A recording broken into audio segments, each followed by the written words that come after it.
kituufu yesu yatufiirira ebibi byaffe ng'enjogera ya kuno bwegamba kuba omulokole agamba yesu yatufiirira ebibi byaffe kuba osanga omusiraamu yagamba takkiriziganya na mbizzi ye omulokole n'agamba embizzi yesu yagisabira n'agitukuza omusamize tetukkiriziganya na mbizzi ffe abasamize tetukkiriziganya na mbizzi kuba embizzi tetukulanga embizzi nkyafu nnyo era embizzi eyo tesaanye kuliibwa woba oyagala ofuna enkolagana yo ne Mukama Katonda kuba ekisolo ekyo n'owokinaaza emirundi kakadde tekitukula embizzi ne bw'oginaaza emirundi 100 mu mmeka teritukula esigala erimu obukyafu erimu obutwa bungi nnyo era emyoyo egyandibadde gikuwa obubaka zimalayika ezandibadde zikussiza obubaka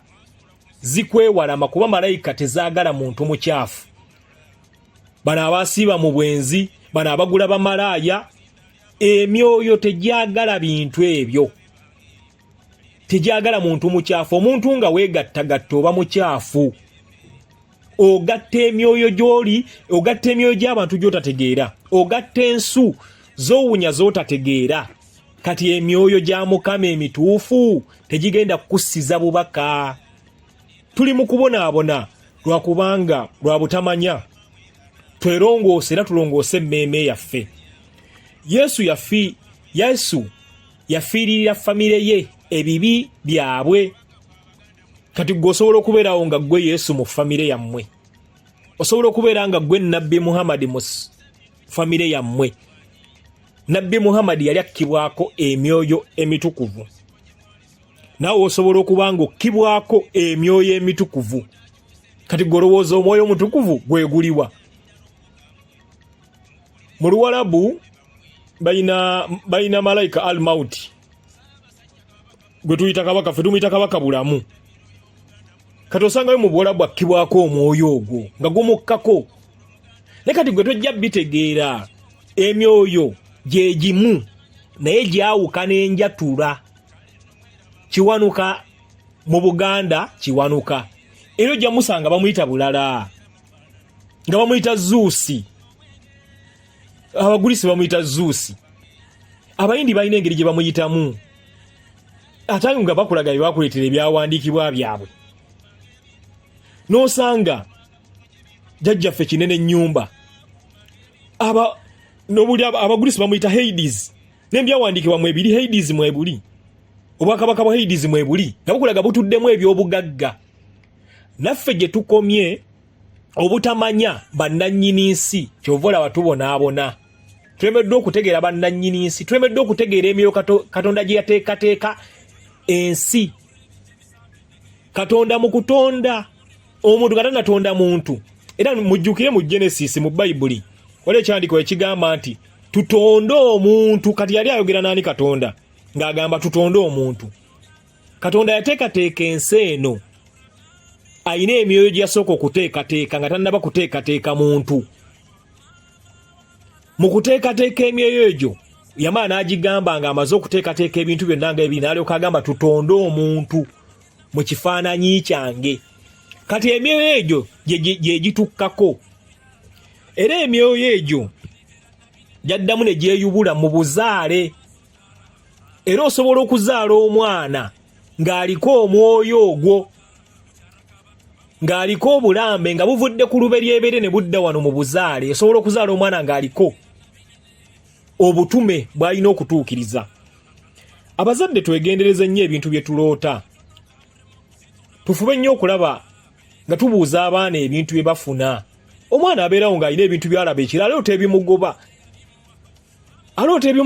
oli awugamba omwana wange yasoma talina mulimu waliwo omwana nga ne bw'onaamuweerera otya tagenda kukola nga ne bw'oba ofuuta ne bw'oli muteekamu digulizi mmeka tubalabye bangi tulabye abantu bangi siri mukulu nnyo naye ebintu byendabye bye bingi ennyo ebisukka n'emyaka gyange n'entegeera gye ntegeeramu esukka ku myaka gyange kwene ebintu byennina okwogera osanga muntu mukulu yandadde abyogera ennyo ne Katonda mwebaza yampa okumanya n'okutegeera nampa n'okubikkulirwa ku myaka gyange nsobola okwogera ebintu eby'omuntu w'emyaka 8 oba 10 byandibadde ayogera. Nenze omuvubuka okulaba nga nsobola okufuluma ebigambo bwe biti. Yesu yali akkibwako emyoyo emitukuvu era yafiiririra ensi ye. Si nsi ye, yafiiririra na famire ye. Kuba mu famire balina ebika byabwe. Byali ebika 12 ewaabwe. Ne mulimu abatamukkiririzaamu. Mulimu abatamukkiririzaamu n'abawala bo balina ebika byabwe 5. Wali abamadiya biki sibitegere engeri gye siri mu Warabu. Nze ntegeera bika bya Buganda, sitegeera bya Bawarabu. Naye osobola okubeerawo nga gwe Yesu mu famire yammwe, gwe Yesu mu kika kyammwe, nga gwe alina ofiiririra ekika kyammwe, ng'oliko obulambo, oliko obutume, bwakka okyali mu lubuto lwo, bwakka okyali mu lubuto olwo mwe bwakkira obutume obwo. Katonda nga yakutuma nti gwe olikola kino na kino, ne bw'olisoma emirundi bangi bakaaba. Olinga akaaba siina mulimu, naye ng'ekimubonyaabonya alina omulimu Katonda gwe yamuwa ogw'oluberyeberye. Nga Katonda yakuwadde omulimu gwo nga ne bw'olitagala emirundi kakadde, ne bw'olisoma diguli, abazadde baweerera abaana naye ng'omwana gwaweerera tagenda bikola byamusomesa. Tugoberere nnyo abaana ebintu bye bafuna. Baana mubagamba mufuna omwana wange funa omusajja, naye nga amazima tagenda kufumbira oyo omwana nga totegedde ky'olina kutegeera ng'omuzadde. Tuzuukuke abaana bannambi, tuddeyo ku luberyeberye, tukole ebituufu ebirina okukolebwa.